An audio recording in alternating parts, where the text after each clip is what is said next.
Jason, good to see you. I hope you're well. What made you bring this case before the UNHCR? Well, look, quite a lot's been written about the UNHCR case over the last couple of days, but I just want to maybe in just real simple words, right? There's something that Australia signed up to quite a while ago that basically talks to the concept of freedom of movement. And that basically says when you're a citizen, you should be able to come into the country when you need to, and you should be able to leave the country when you need to too, right? These are all linked together. Now, technically speaking, the border's open. I mean, if I could get a flight, I could jump on a plane and come back to Australia. And some Australians have actually done that. They've come back. But it's not easy to do that, right? I mean, we are essentially, for all intents and purposes, we're having flights cancelled left, right, and centre. They're very, very expensive. And it's been a year now, right? An awful long time. And many people are still 40,000, I think, maybe about 36,000 so far on the DFAT list, but 5,000 of those are vulnerable. And practically speaking, they're not able to get back into Australia. And some people are really starting to be enter hardship because of this, right? In our situation, we have a family member who's very sick back at home, and we need to come back, right? But it's not possible for us to do that. We have flight cancellations. We're not doing very well with that psychologically. It's causing harm. It's causing, frankly, depression for my wife. And we're missing out on life events and a whole bunch of important things that as citizens you really should take for a right. So if you don't change anything, you must expect nothing to change. And so we decided to group together, and there's a few of us together now who are bringing this case to the United Nations Human Rights Committee to see if the law can help.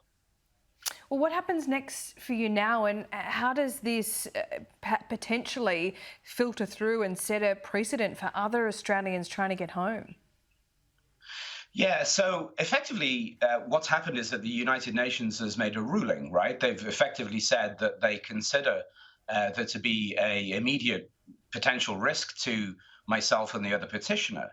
That if something isn't done pretty soon, that's putting us in a very unfair situation from the perspective of our human rights. So frankly, right now, we're waiting for Australia to respond to that. And the response comes in two forms.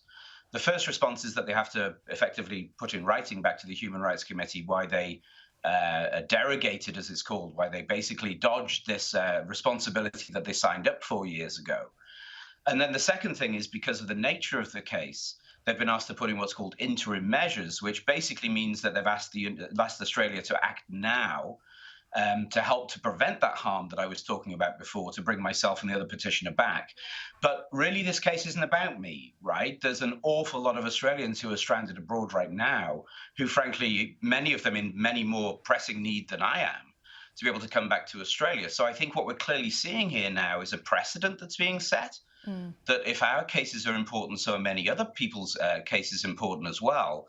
And, frankly, we just want to be able to come back to our country, right? We just want a fair go to be able to book flights, get on planes, and come back for various reasons back to our home country in Australia. So we're kind of confused why we're not able to do that easily right now.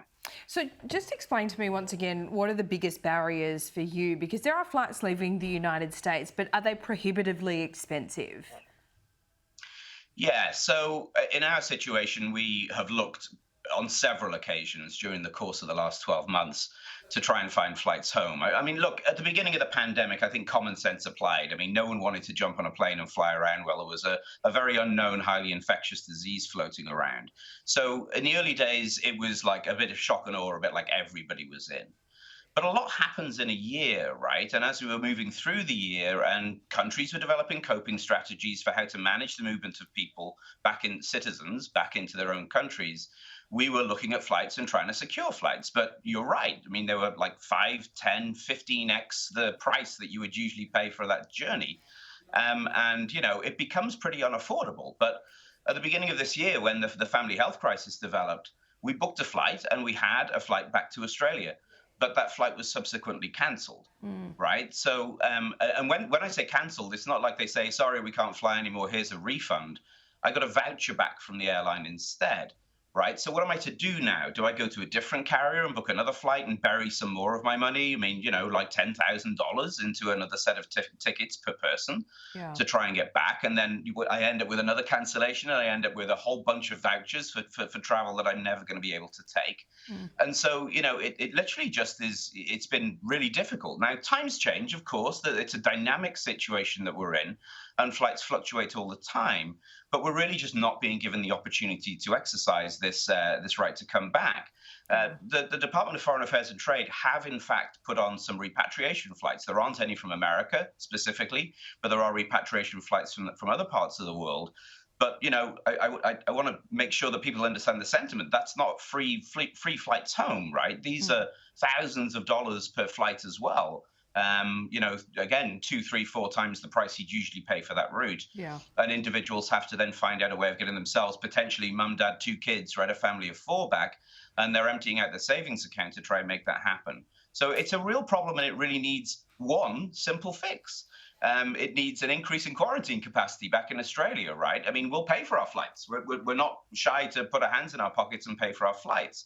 Mm. I think I would say some people have got themselves to a situation where they've basically exhausted their resources. They're out of work, they're out of visa status and facing eviction. They don't have any money left. They've been spending their superannuation to stay afloat.